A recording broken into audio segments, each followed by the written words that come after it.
Hey guys, welcome to the Redeeming Productivity Show. This is the podcast that helps Christians get more done and get it done like Christians. And I am your host, Reagan Rose.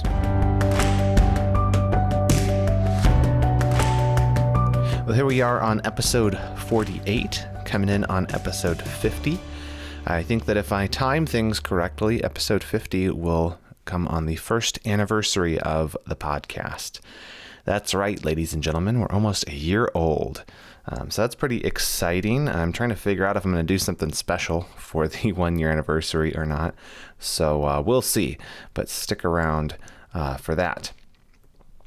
Well, anyway, today I wanted to talk about the subject of knowledge management, and why it matters. This was a suggestion given to me by Derek Duncan. Derek, thank you for the suggestion. And if you have a subject or someone you think might be interesting to interview on the podcast, let me know. Just send me an email at reagan@redeemingproductivity.com. Always appreciate the feedback and just hearing from you guys. So, what is knowledge management? What am I talking about? Well, this is a field of research which has been around for a long time, and the name should be somewhat self-explanatory, and that's just how you organize information and ideas and documents so that they can be easily retrieved.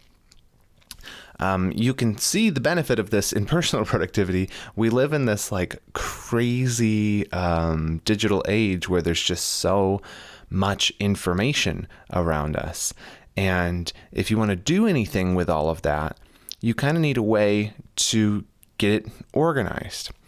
And this field of knowledge management emerged to basically discuss theories around how that's possible, specifically at the organizational level. So they were thinking in terms of businesses and things like that. How do you make sure that people can find what they need?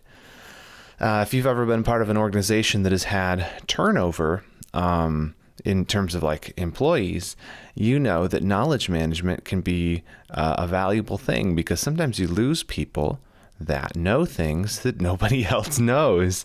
And when they're gone, you can't ask them questions anymore because they're mad at you and won't answer their phone sometimes. But do you know what I mean? If you document things, you can go back and find out how they work. And you probably, if you work in some sort of office job, you probably have some sort of experience with this. It could even just be an employee manual, or if you work in programming, the code documentation or a knowledge base of information. These are familiar tools, I think, to a lot of us if you work in an office environment. And I've worked with wikis and building knowledge bases for some of the software and things that I've worked on. So it's fairly familiar. And I think one of the ways that Christians can benefit from this is how do you organize your Bible study notes? So if you study the Word of God, where do you put those? Do you have any sort of system? Do you just jot them down on pieces of paper and then fold those up into paper airplanes and throw it out the window and hope that it lands in a box somewhere where you can retrieve that information later? I don't know what that just meant. It's very early. But now all of this, if it sounds a little esoteric and it sounds a little bit out there to talk about knowledge management, that's because what we're really talking about is what they call metacognition, which is really just means thinking about how you think. And I think that that's an important thing for us to be reflective on. Is why is it that I think about these things the way I think of it? If we don't examine some of our methods and some of the ways that we're thinking about information or even meaning, we will just fall into the same patterns again and again and again, and we won't make progress. Like these are big philosophical, theological type questions. But if you don't ask them, it's difficult to go deep with your thinking on things. And when you do ask these big questions, these metacognition type questions, when you do examine how you think and why you think the way you think, I think we're often surprised that it helps us to become better, sharper, clearer thinkers, which is, I believe, something the Lord wants for us as his children. Is He wants us to be clear thinkers. He is a God of order, not disorder. He is the Logos. He is a rational God, and He has created us to be rational people.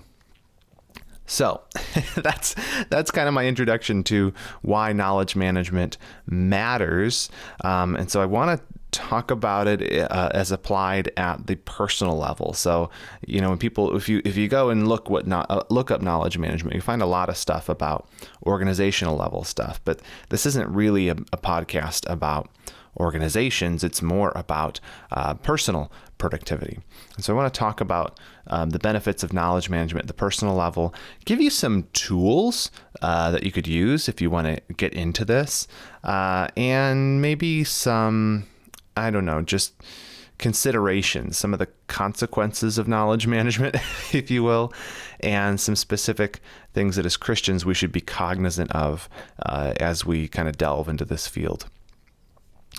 Okay, so look up the word Zettelkasten. That's Zettelkestan. And you can tell by the absurd length of that word that it's German. I can't even say it right. Zettelkasten is a system for knowledge management. It was invented by Conrad Gessner in 1516. Or that's when he lived, 1516 to 1565. So somewhere in the 1500s, Conrad came up with this system. And then it was described later in detail by Johann Jakob Moser, we'll say. And he lived in the 1700s. And it was actually made famous by a sociologist and researcher, Niklas Luhmann, who lived in the 20th century, died in 1998. As I'm giving you all these names, I just found them on the Wikipedia article. But I want to tell you about the Zettelkasten for a couple of reasons. One is because it's really fascinating, and two, a lot of modern software that's been developed to help with knowledge management is based on the theory behind this Zettelkasten system.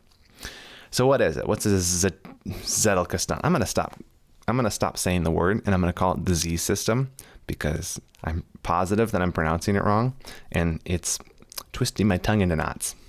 Okay, so the Z system, what it is it in its original form, it is a huge catalog of index cards, so paper index cards, because remember, they didn't have computers. And this guy, Niklas Luhmann, had 90,000 index cards for his research. Think about that, 90,000 little 3x5 cards. And he credited this system of his for his extraordinarily prolific writing. He wrote over 70 books and 400 scholarly articles. And his index cards are the thing that he pointed to and said, this is how I was able to do this. And basically, the system, it works different depending on what you're researching, but it's basically a card with a hierarchical numbering system and with some metadata, almost like tagging, if you want to talk in terms of software, and a little bit of information in your own words about what these things are. And that means that as you build out the system, since it's hierarchical, you can stick a note card into a category and kind of build out your giant second brain knowledge system. And now this probably seems pretty onerous to do a bunch of paper note cards, because it is onerous. And that would be very hard, I think, to manage. And I'm sure it was. But what did it mean for him? What was the benefits? Well, it meant when he learned something, as he continued to research, as his knowledge grew, He wasn't just relying on his brain to remember it all. He had filed it somewhere.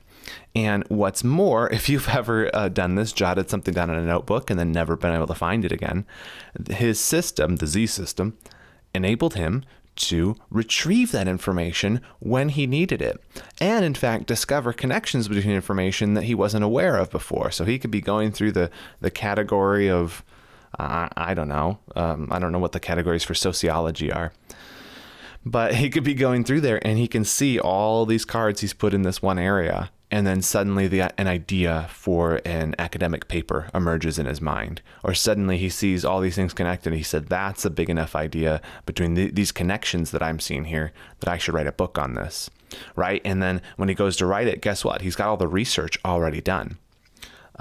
So the brilliance of it is really not just in its capture of information, but in the ability to retrieve that information later, and also to make connections to other things that are in that category. So the benefits of that are huge. And in our era, if we could do that on a computer, which we can, I think that the benefits would be absolutely massive. And obviously, this is probably not important for everybody in the world, right? Knowledge management, it depends what you're trying to do, I think, with your life and what you're trying to accomplish and what it is that the Lord's called you to. That's going to have an impact on not just how you manage your knowledge, but whether you actually see the value in this or not. For example, like an academic like Nicholas Luhmann, that makes a ton of sense, right? He's an academic. He's got to write stuff. Like his whole world is research. So of course, like something, the system like this is going to be like, wow, yes, I should definitely do that. Other things too. I mentioned knowledge bases for like for a company, or if you're developing software, you want to produce things that are going to be helpful to people who are coming back and trying to understand what you were doing there. But since again, we're talking at the level of personal productivity or development or just our stewardship of our lives as Christians, like what are some things that a knowledge management system would be beneficial for us for? Well, I think there's a lot of stuff. And like, just think about this. DIY projects, like that's like a minor, like small thing, but I know I do this in Notion, and my system for knowledge management is not nearly as robust as it should be, and I've been making some improvements with it, which I'm going to talk about near the end of this podcast. But like for me, I have a section in my Notion software under personal, and then there's another level called home, and then I have projects around the home. And so I'll have in there, like I'm redoing our guest bathroom right now. And as we were looking through that, I would drop in any research items into there. I would create lists for what I needed to get from the hardware store for each part and comparative amounts, like how much this would cost, kind of doing a general budget for what the project was going to cost, things like that. Pretty minor level project management, but all of that knowledge I threw it somewhere. So I didn't need to go and look up again if I took a break on this project. I didn't need to go a week later and be like, well, how much was that thing at Home Depot, or what exactly size board did I need, and then go remeasure and all that, right? So it's a really simple implementation. Since I had a place to capture and retrieve that information, it made it easier. So again, that's really low level. Other things that I think could be great applications for having for yourself a good knowledge management system would be book notes. So if you're a reader, and I believe that Christians ought to be readers, because one, we've been given a word from God in the Bible that is a written word, and we also stand on 2,000 years of Christians reflecting on the Word of God and what it means to be a Christian, and that's a huge treasure trove. I'm talking about other books, Christian books, and anyway, that's my advocacy for books. But when you read books, what do? Like, do you just read it and you're like, that was a good book, put it on the shelf, get another book, read that one, that was a good book, and you don't care to capture whatever you learn. This is something that I have been trying to get better at, just speaking personally here. I am good, I think, at underlining, dog-earing pages, highlighting, absolutely just wrecking my books as I read them with marks and marginal notes and stuff. But here's the thing, retrieval. Now, I can go if I'm like, I know that book had something to say about X, Y, and Z, and I remember that, let's say. I can go and flip through the pages and I'll find the highlight or the thing I marked up. But I didn't capture those notes in a central place where all my book notes go. And this is something that I'm trying to do now in my own little Z system, is after I finish a book, because the reason I'm going to do this after I finish a book is I do not want to read with a computer open. I just feel like that's a huge distraction and it destroys the joy of reading for me. But I'll still do my notes, my highlights, all that stuff. But after I finish reading the book, what I've been doing is I will sit down at a computer and I will force myself to go through and I will mark down in my own words, summarizing the different things about that book that I found helpful. So the things I wrote and highlighted. I don't write them all down as quotes. Why? Because one, rewriting them in my own words makes it sink in better. And two, since I'm writing down what concepts I got from this book and saying what book it was, and since I marked it up in the book, if I need a quote, I know which book it was in now. Does that make sense? I don't write down the quotes because the quotes were already written in the book, right?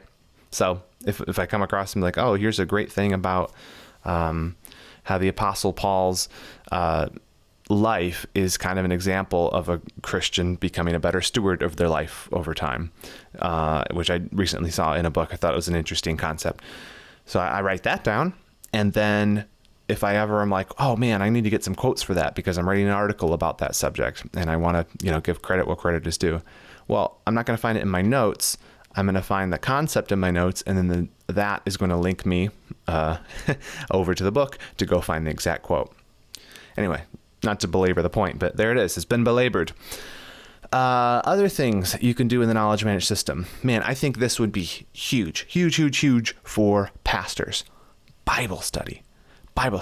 Imagine if you built out a complex knowledge management system in which you had things categorized by book, chapter, verse of the Bible, and any research you did, any kind of exegetical work you did, studying in the original languages, looking up stuff, cross-references. What if instead of, like most pastors I know, just saving those things all as Word documents, what if you had some system where you could organize those hierarchically and by theme and by that kind of thing. And so then later on, you could take that research you'd done and treat it not just like that, all that did was produce a sermon, but you can take that same research and very easily note some connections. Say over 10 years, you say, I preached 4 sermons on faith, and they were from all of these different books of the Bible. This would make a great series of blog posts to give that information a new life, or this would make a great little book. Well, guess what? All the work's already done for you, and those connections are already made apparent because you've, at the beginning, categorized it in a way that makes the most sense. This would be massive. And I know that a lot of Bible software tends to do this. I think, I don't actually use Logos, but I use Accordance. And I know that there's ways you can link notes to passages of the Bible. I'm just not sure. That'd be something worth looking into. I'm not sure how limited that is. But my point is, if you're going to produce some sort of synthesized knowledge, well, let me explain that. If you're going to study a bunch of stuff and write it out in your own words, make those connections and do all that work, you really need to go another step beyond that. And if you're going to do all that hard work, and make sure that you are managing and filing that in a way that's going to make it easy for you to retrieve in the future. Does that make sense? This was something I totally failed at when I first started teaching the Bible many years ago. I did this study on Romans, And dude, my notes are all over the place. Like a bunch of them are just on like random pieces of paper that I have in a file folder, which is somewhere. I don't know where. Some stuff is formatted in document types, which no longer exist. The software that opens those no longer exists. So I got to figure out some way to get that out of there. None of it is organized in any manner except for that I can tell what chapter and verse it was from. And I regret that because that's a lot of, lot of hours, hundreds of hours of work that are tied up in those notes. And I have no easy way of like penetrating through all of that information to find where the gold is. If I wanted to go and see, well, what did I think about Romans? It ends up being a big project. So a Z system, Zettelkasten, would have been really helpful in that regard. Other things, prayer lists, journaling, just a place to put all your information. Obviously, you can think of your own, depending on your own situation, why knowledge management system would be beneficial for you. Okay, let me turn the corner here a little bit. I have gone over and over again what a knowledge management system is, how we might use it, and all I've told you so far is that you need to invest in the 3x5 note cards industry and a bunch of file drawers. But my friends, we are not librarians. Well, some of you might be, and bless you for that. But how do we use, I want to use a computer. I'm just going to say it. I want to use a computer for this. I don't want to use physical note cards. So what are some tools that are available if we want to get a little bit organized with our lives? We want to manage our knowledge better. Well, I think that there are two different categories here for knowledge management as it relates to software. And the first one you'll probably be the most familiar with, and that would be hierarchical. So let me just tell you what both are, and then I'll kind of contrast with each other. So for knowledge management or note-taking software, you have hierarchical and atomic. By hierarchical, I mean that you have categories, you may have tags, you may have things like that, but it's very much folders within folders within folders. This is how your computer works, right? In your file system, you have a folder and then a subfolder and a subfolder, right? So there's many note-taking systems or softwares, I should say, that use that. A really popular one would be Evernote, right? You have your notebooks and then you can do, notes within those, and you can go many levels deep. And of course you can tag things, which, that will allow you to kind of transverse multiple notebooks. But that's a little bit difficult, in my opinion, to kind of keep track of a tagging system. Also, a hierarchical system is Notion, which is, my baby. Notion is an awesome free software you can use to organize things. I just love it. I've done videos on it and things like that, or blog posts. If you just search my website, redeemingproductivity.com. For Notion, you'll see some of my fanboying about Notion there. But it is similar to Evernote in that it's hierarchical. I think I mentioned earlier in this podcast that for my DIY projects at home, I have them in a folder structure: personal, home, projects, right? Those are all subfolders. And that makes a lot of sense. I think it's like pretty logical because in a lot of ways it's it is like what the Zettelkasten system was for these guys. You have these categories that are hierarchical and you can slip notes in there. And that makes a lot of sense to us because it has a correspondence to reality, right?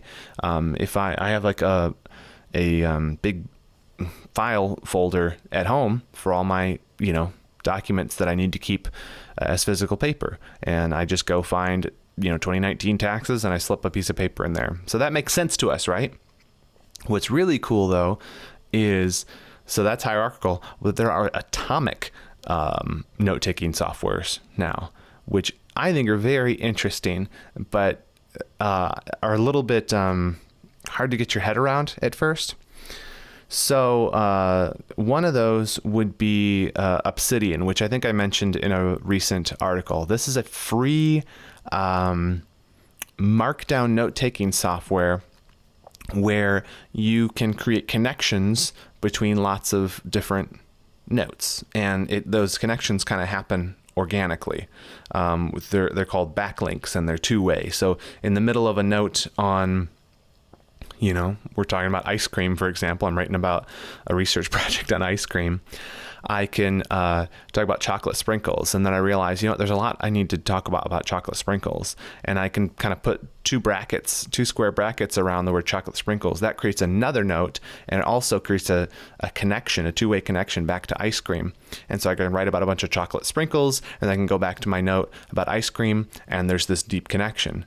But as I'm going, maybe even years later, I am writing again about an encounter I had with an ice cream man, and I'm journaling about it or something. And and he threw a thing of chocolate sprinkles at me. And then Obsidian tells me, hey, you wrote about chocolate sprinkles before.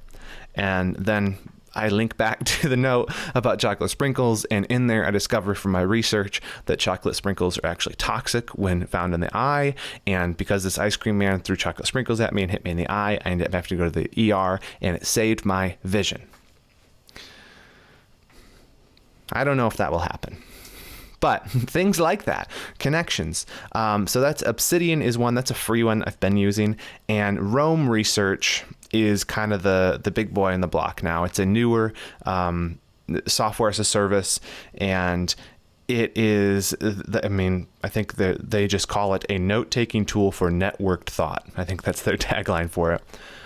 It's like $15 a month, which is kind of expensive for software, but this is the big boy. This is the titan of atomic note-taking. And it's built around this concept of you have like a daily note, and then everything else sort of spider webs from there. And they have this huge like graph, and it's a matrix that'll actually visually show you all of the connections you make as you continue to write things and research things.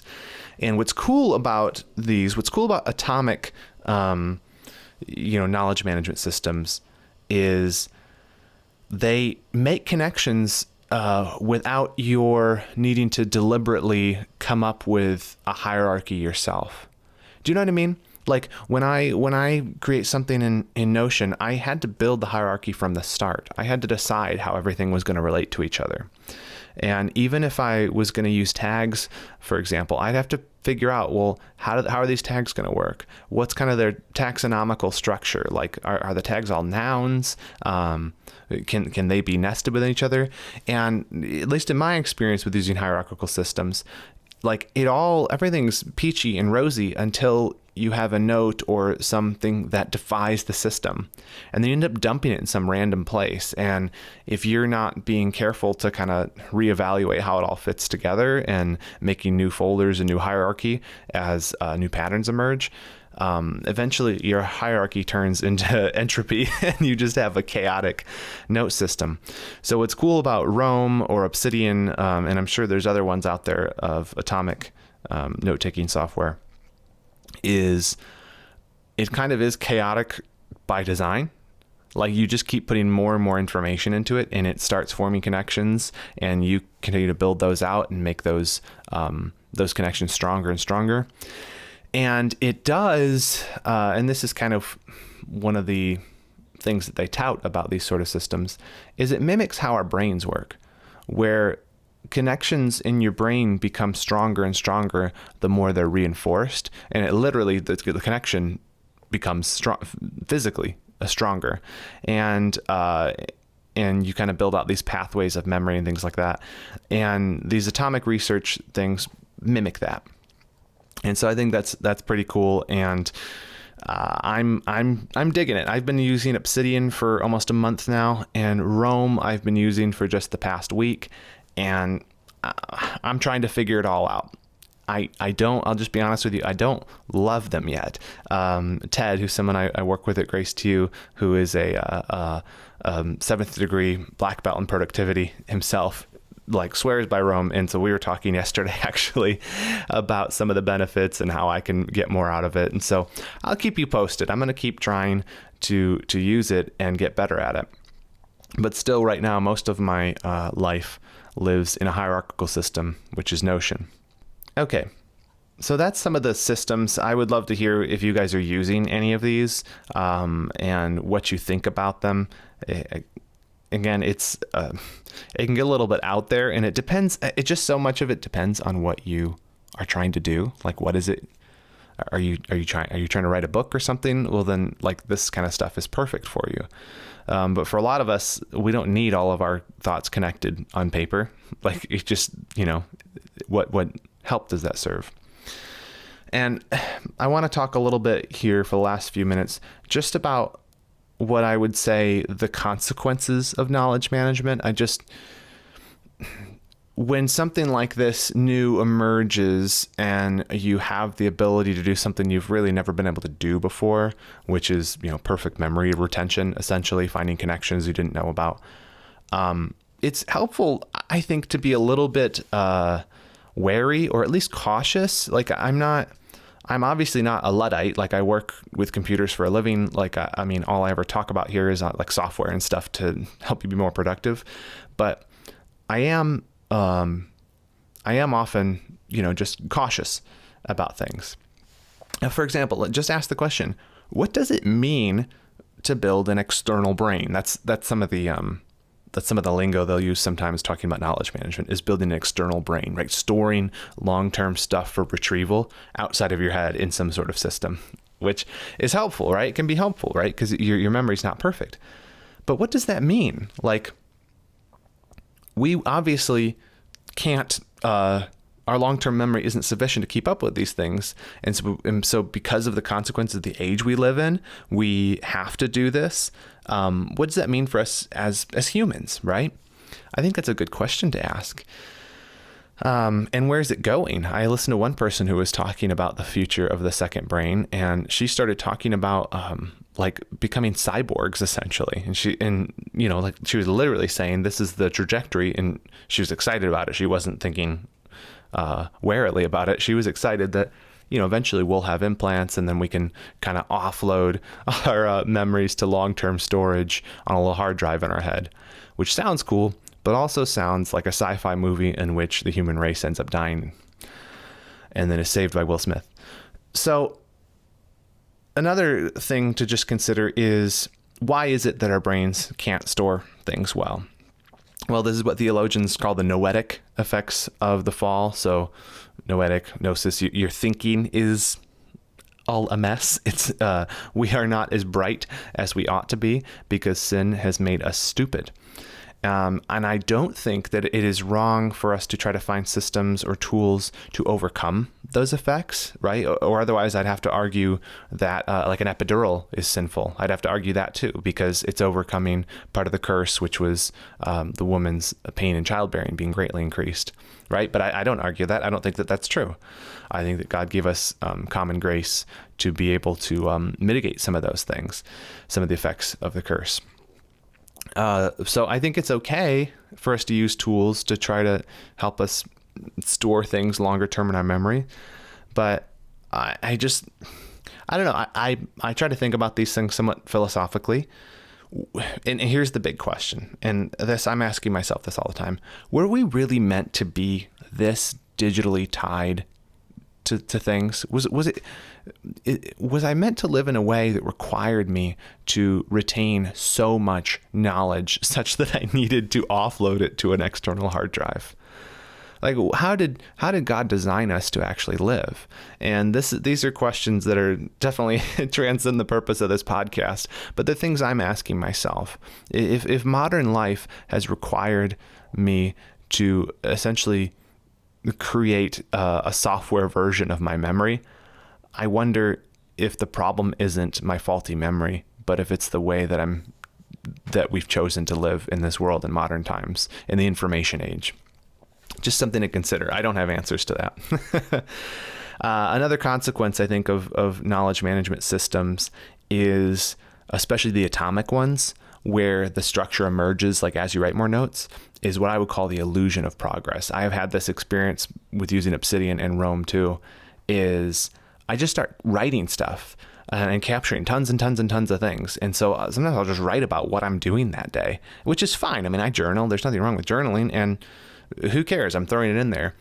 But for me, often that feels like I'm like making progress when I'm really not doing anything. I'm just procrastinating. I'll do that at work sometimes. I'll just be like, okay, here's what happened, in the last half hour. And I'm telling myself I'm capturing this in case I need to go back and look at my star date and see what happened on the captain's log.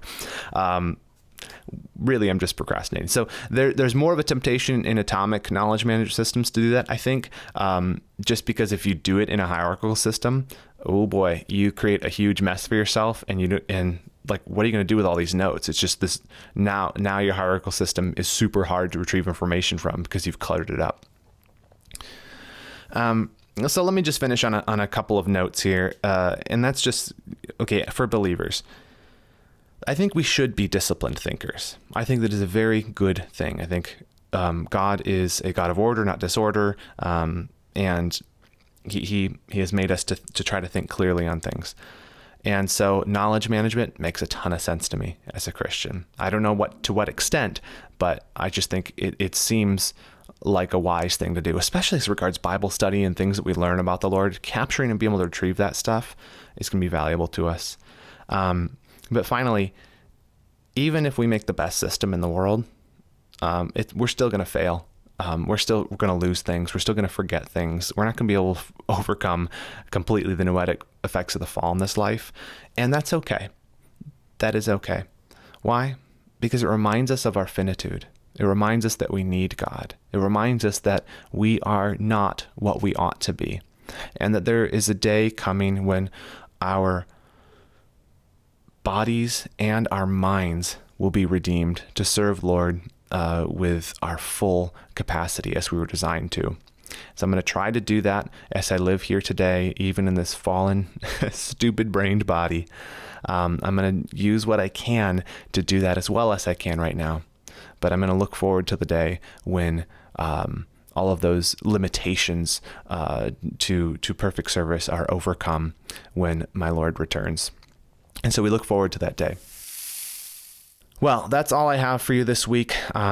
Please, yes, do email me, Reagan at Redeeming Productivity, if you have any thoughts about knowledge management, or if you want to chastise me for not loving Rome yet, so I know that's becoming popular. But please do email me there. If you love this podcast, make sure you do subscribe to it and give it a 5-star review. It helps people find it. And if you super love this podcast and you're interested in helping support my work with Redeeming Productivity, check out my Patreon at patreon.com/redeemingprod. And there you get kind of exclusive updates, early releases of episodes, and just kind of, that's your way of throwing a little money in the hat, help me pay for hosting and things like that to keep this running. So I appreciate all of my Patreon supporters. You guys are the best. And any of you are considering that, you too can become the best by giving me money. All right, well, that's it. And I will see you guys here again next week. But until I do, remember this, that in whatever you do, do it well and do it all to the glory of God.